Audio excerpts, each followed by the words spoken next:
Interim সরকার যেটা ইউনূসের সরকার, এটা তো গভর্নমেন্ট ছিল না, তার তো দেশ নিয়ে চিন্তা করার দরকার নেই। কারণ ইউনূস সাহেব আসবেন এটা তো তার আশার ঠিক 11 মাস আগে আমি আমার কলামে লিখেছি থেকে। আপনি এরশাদকে যত স্বৈরাচার বলেন, তার যে ক্রেডিট আছে সেটা রাখতে হবে। যেগুলো রাস্তাঘাট করছে, যেগুলো উন্নয়ন করছে, এনাম কমিটি দিয়ে কিছু স্ট্রিমলাইন করছে। তো এখন হাসিনা ফেসিবাদ বলতে বলতে তারে পদ্মা সেতু ভেঙে ফেলেন, সমস্ত ফ্লাইওভার ভেঙে ফেলেন, যেগুলো বদিউর রহমান রয়েছেন, তাকে একটু শুনে নেই। বদিউর রহমান, আপনি তো পর্যবেক্ষণ ভালো করেন, অনেকেই আপনাকে এই ব্যাপারটা বলে যে আপনার পর্যবেক্ষণ ভালো। একদম যদি বলি যে শুধু তৈরি পোশাক খাত বা সেই শিল্প, এদিকে যানবাহনের দীর্ঘ সারি, সবটা মিলিয়ে আপনার পর্যবেক্ষণ কি বলছে? এই সংকটের ভয়াবহতা কি অনেক বেশি? আমরা তো গা শোয়া হয়ে গেছি, তো সেজন্য যত বেশি হয় তখন ওইটাই মনে হয় যে বলে যে কিল কয়টা খেতে পারবে, বলে যে একটাও না। হাত পা বেঁধে যদি দেই তাহলে তো তুমি যত দাও সবটা খেতে হবে। আমরা এই দেশে বাস করে সংকট, দুর্যোগ, এটা স্যাবোটেজ হোক কিংবা প্ল্যান রইতে হোক, একটা কথা এখন ইতিমধ্যে উঠেছে, কেউ কেউ বলতেছে যে অকটেনের সময়, তেলের সময় যে একটা লাইন হয়েছে, তো সেটা পরে তো আসলো যে মজুদ হইলো, দাম বাড়ার পরে তখন আর সংকট থাকলো না। এখন আমাকে জিজ্ঞেস করে বাগানে হাঁটার সময় বলে যে গ্যাসও কি এরকম দাম বাড়ানোর জন্য মজুদ করতেছে কিনা। মানে বাবু, গ্যাস মজুদ কেমনি করে সেটা তো আমার জানা নেই। গ্যাসের সিলিন্ডার করে করে খারাপ কীভাবে মজুদ করবে, তেল না হয় ড্রাম ট্রাম এটাতে করছে। তো যদি কোনো কারণে গ্যাস আবার পরে দাম বাড়ে, তাহলে জনমনে একটা বার্তা যাবে, সরকারের বিরূপ একটা বার্তা হয়ে যাবে যে দেখো এটার জন্য এই কাজটা করছে, কাজটা এখানে হবে।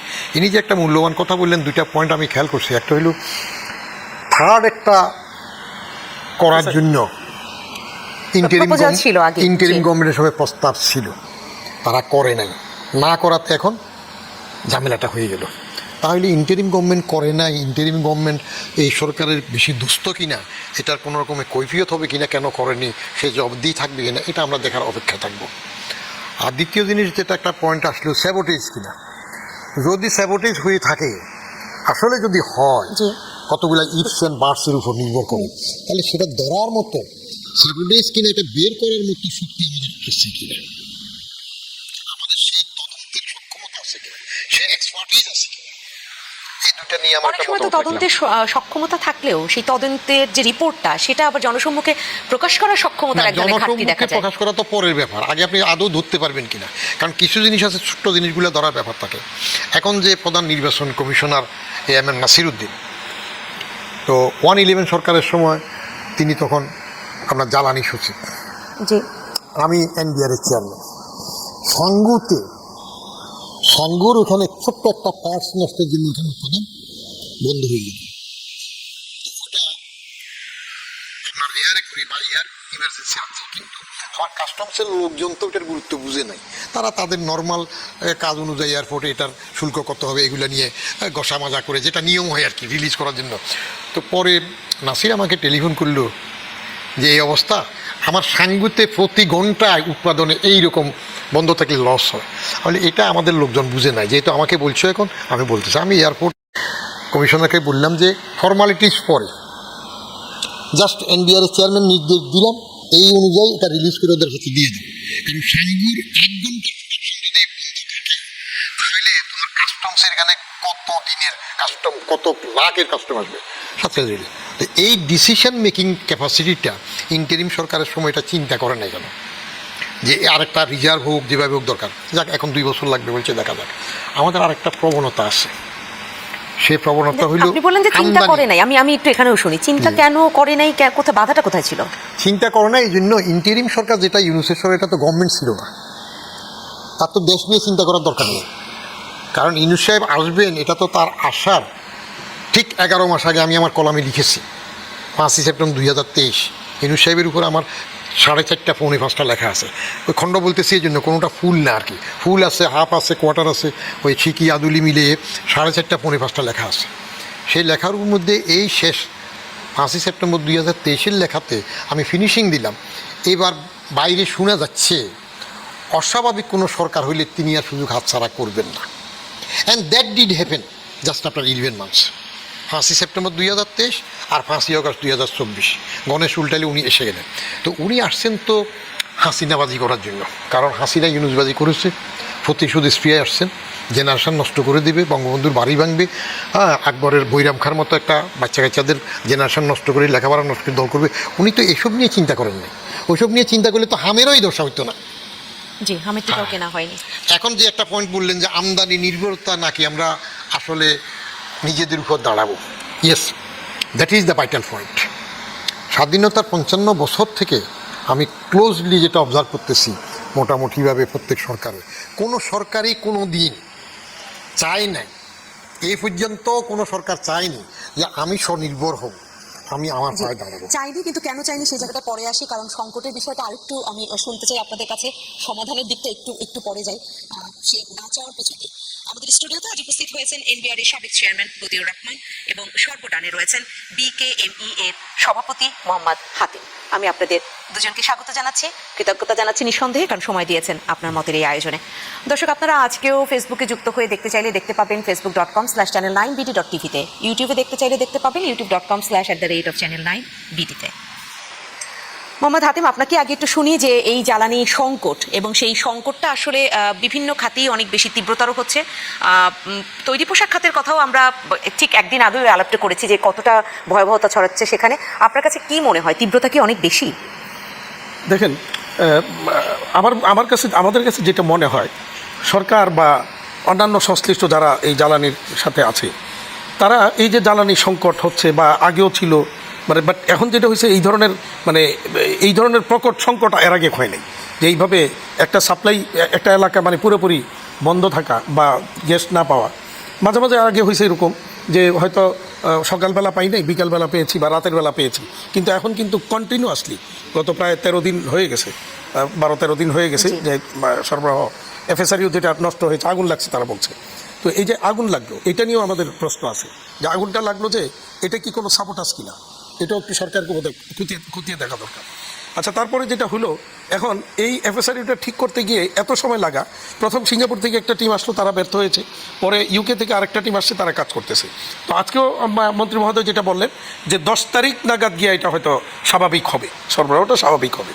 তাহলে প্রায় 20-22 দিন 23 দিনের মতো যে এই যে বন্ধ থাকলো, তাতে ইন্ডাস্ট্রির কি অবস্থা এটা বোধহয় কেউ রিয়েলাইজ করছে না। বিষয়টা মনে করছে সবসময় তো সংকট থাকে, সবসময় তো এইভাবেই চলছে, এইভাবেই বোধহয় চলবে। বিষয়টা আমার মনে হয় এই সংকটটা ওরকম না। সেই অনুধাবনটা কি সরকারের যারা রয়েছেন এই পর্যায়ে, নীতি নির্ধারণী পর্যায়ে, তারা করছেন না সেটা বলছেন? এই যে না থাকার কারণে আমরা ইন্ডাস্ট্রি বা এক্সপোর্ট সেক্টর কি পরিমাণ ক্ষতির সম্মুখীন হচ্ছে এটা হয়তো কেউ ভাবতে পারছে না। কিন্তু আপনাদের একদম মাননীয় প্রধানমন্ত্রীর সাথে একটা বৈঠক হয়েছে, সেখানে তো নানান ধরনের আলাপচারিতা হয়েছে, প্রধানমন্ত্রী এক ধরনের আশ্বাসও দিয়েছেন, আলোচনা হয়েছে। তিনি এই ব্যাপারে আন্তরিক, এর মধ্যে কোনো সন্দেহ নেই। তিনি আমাদের কাছ থেকে শোনার চেষ্টা করেছেন এবং সেগুলি সমাধানের জন্য উনি চেষ্টা করছেন। এবং যেমন চেষ্টাটা কেমন দেখেন, আমরা গত ইন্টারিম গভর্নমেন্টের সময় আমরা বহুবার বলেছি এই দুইটা এফএসআরইউর যেটা আছে, যে কোনো একটা সমস্যা হইলে কিন্তু সংকটটা হবে।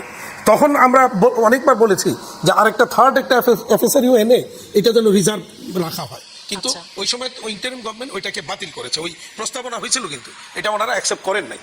না করার ফলে আজকে কিন্তু এটার ফল কিন্তু এখন। এবং গতকালকে আরেকটা এফএসআরইউ আনার ব্যাপারে সিদ্ধান্ত প্রধানমন্ত্রী এবং জ্বালানি মন্ত্রী কিন্তু কালকে করে ফেলেছেন সেটা।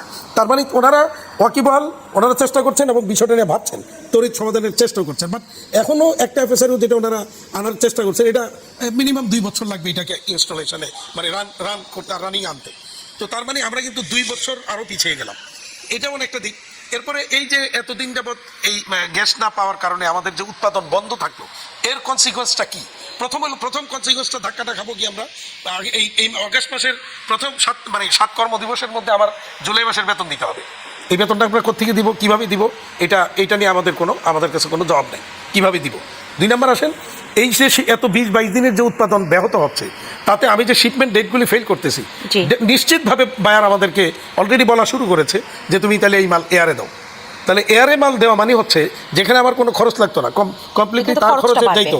এয়ার ফ্রেট মিনিমাম 50%, টোটাল মালের ভ্যালুর 50% আমার এয়ার ফ্রেট দেওয়া লাগে। তো আমি যদি $1,00,000 মাল শিপমেন্ট দিতে গিয়ে $50,000 এয়ার ফ্রেট দিয়ে দিই, তাহলে আমার অবস্থানটা কি দাঁড়ায়? তাহলে আমার যে এই শর্টফলটা তৈরি হচ্ছে, আলটিমেটলি এই শর্টফলটা গিয়া নানা জায়গায় হিট করবে। আমার ব্যাংকে শর্টফল হবে, আমি ওভার ডিউ হয়ে যাবে, আমার তখন একটা ফোর্স লোন হবে, নানা রকমের সংকটে তখন আমরা পড়বো।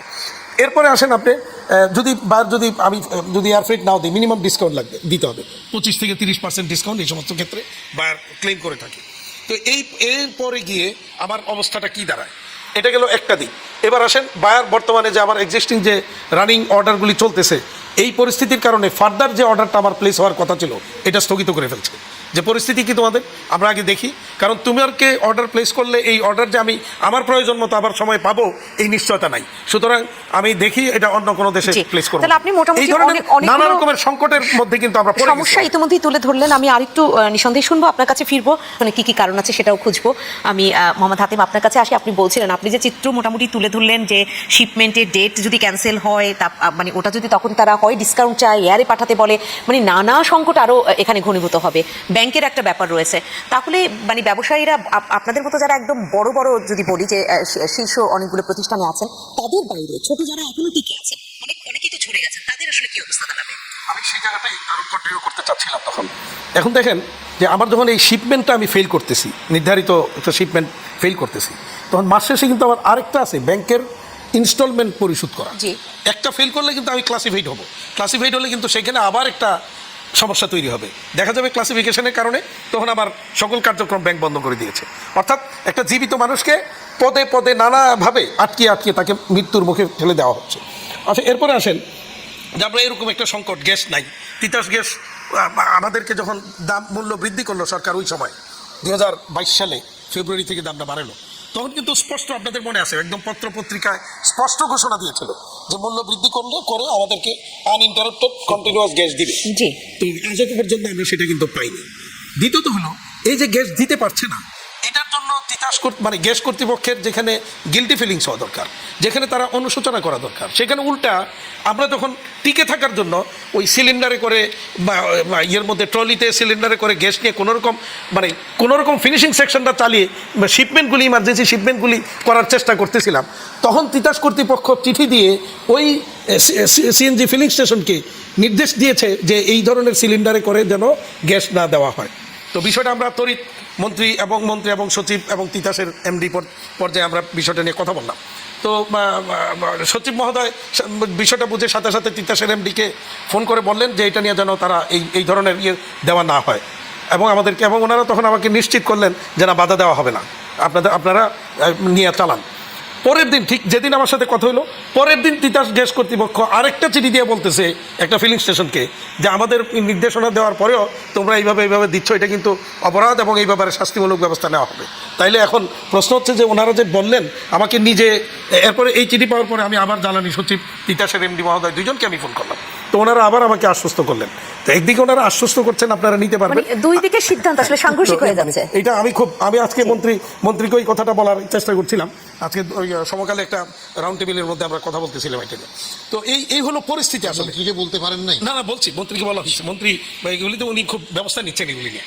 তো এখন পরিস্থিতি হলো এরকম। এখন ধরেন আমার যে আপনি যেটি ছোটো মাঝারির কথা বললেন, এই যে ছোটো মাঝারিগুলি প্রতিষ্ঠানগুলি, এরা তো মানে বড়দের মনে করেন হয়তো সারপ্লাস বা অন্য কোনো ফান্ড থেকে এনে আপাতত একটা ঠেক দিবে, কিন্তু ছোটো মাঝারিদের কী হবে? তাদের তো আর ওইভাবে কোনো জমানো টাকা নেই।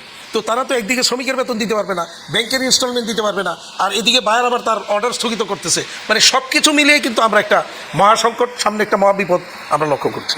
এই ব্যাপারে আমি জানি না এই ক্ষেত্রে সরকার, বাংলাদেশ ব্যাংক কী নির্দেশনা দিবেন। আমি যদি বলি এখন যে এই ব্যাপারে আমাদের এই সাহায্য করেন, তাহলে বলবে যে সবসময় আপনারা খালি সহযোগিতাই চান। কিন্তু যখন আপনারা, সরকারের দায়িত্ব কি? আমাকে ফ্যাসিলিটেট করা। আমি ব্যবসা করব, আমাকে সরকার ফ্যাসিলিটেট করবে। এখন সরকার যদি সেই ফ্যাসিলিটেশনটা দিতে না পারে, তাহলে এটার যে কনসিকুয়েন্সটা দাঁড়াবে, সেখানে আমাদের সহযোগিতা করার দায়িত্বটাও কিন্তু তখন সরকারের উপর পড়তায়, বাংলাদেশ ব্যাংকের উপর পড়তায়। জানি না এখন এই ক্ষেত্রে বাংলাদেশ ব্যাংক বা সরকার কি নির্দেশনা দিবে। জি, আমি বিরতিতে যাব, কিন্তু তার আগে আরেকটু শুনতে চাই আপনার কাছে ছোট করে, যে আপনি বলছিলেন যে অর্ডার প্লেস করা সেই জায়গাটা এক ধরনের মুশকিল হবে। সামনের দিনে যে অর্ডারগুলো আসবে বায়ারদের কাছ থেকে, বিশেষ করে সেটা আসলে আমি সুনির্দিষ্টভাবে বিশেষ করে বড়দিন কেন্দ্রিক যে অর্ডারগুলো পাওয়া হয় সেগুলো আসলে বছরে কোন মাসের দিকে পাওয়া হয় বা সেটার উপর কোনো প্রভাব পড়বে কিনা? যেমন গতকালকেই আমার একটা বড় ব্র্যান্ডের আমি কাজ করি, তাদের সাথে কালকে আমি বসছিলাম, স্টেট আমাকে 1/3 কাটল করে দিছে, যা আমার অর্ডার দেওয়ার কথা হওয়ার কথা ছিল তার 3 ভাগের 2 ভাগ আমার এখানে আসবে কালকে আমাকে বলে দিছে। তার মানে ওই 1/3 কিন্তু অন্য জায়গায় শিফট করে ফেলছে সে। তো এই পরিস্থিতি মানে চলতেছে, এরকম অর্ডার প্লেসিং কিন্তু এখন চলতেছে। তো এই সময় এই অবস্থা কিন্তু সিচুয়েশন সবারই, কোন ম্যাক্সিমাম ব্র্যান্ড বায়াররাই কিন্তু এখন সংকুচিত করে ফেলছে। ইভেন আমরা গত কয়েক মাস যাবতই শুনছিলাম যে বড় বড় ব্র্যান্ডগুলি বাংলাদেশ থেকে অর্ডার ইন্ডিয়াতে শিপ করতেছে। তো আমাকে দিল্লি থেকে আমাদের হাই কমিশনার আমাকে জানাইলেন যে এই পরিস্থিতি, আমাদের কাছে তথ্য হচ্ছে এখানে বড় বড় ব্র্যান্ডের নাম বললেন কতগুলি, যে এগুলি এখানে। তখন আমি ওইসব ব্র্যান্ডের এখানে যারা কান্ট্রি ম্যানেজার তাদেরকে ডেকে নিয়ে আমি বসছিলাম, তো বসে কথা বললাম, তো হিসাব দেখলাম গত বছর বাংলাদেশে তারা কি পরিমাণ সোর্সিং করেছে, এই বছর কি করছে। স্টেট মানে 3 ভাগের 1 ভাগ নাই এই বছর, কারো 50% নাই, 40% সেগুলো সরিয়ে পার্শ্ববর্তী দেশে নিয়ে কোথাও নিচ্ছে। তো আচ্ছা, তখন আমি জিজ্ঞেস করলাম কারণটা কি কেন? ও যে আফটার এলডিসি বাংলাদেশের এখন যে বেনিফিটগুলি পাচ্ছে এই বেনিফিটগুলি থাকবে না, তখন তো বায়াররা কি করবে? যার কারণে বায়াররা আগে থেকেই মানে অন্য জায়গায় সোর্সিংটা বাড়াচ্ছে।